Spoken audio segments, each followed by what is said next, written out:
ഉയർത്തിപ്പിടിച്ച് ഇത്തരം ശ്രമങ്ങളെ മറികടക്കുവാനാണ് ശ്രമിക്കേണ്ടത്.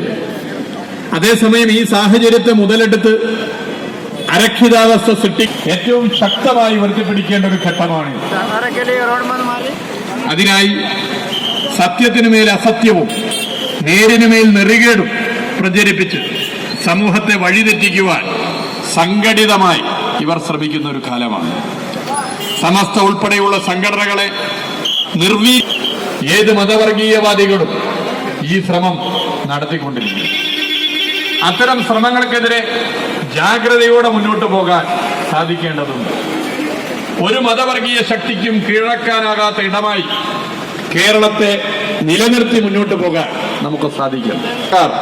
സമസ്ത ഉൾപ്പെടെയുള്ള സംഘടനകളെ ചേർത്ത് നിർത്തി ശ്രമം നടത്തുന്നത് നമുക്കൊന്നിച്ച് ഈ കേരളത്തെ മതസാഹോദര്യത്തിന്റെയും ഐക്യത്തിന്റെയും സഹിഷ്ണുതയുടെയും മണ്ണായി തുടർന്ന് മുന്നോട്ട് കൊണ്ടുപോകേണ്ടതുണ്ട്.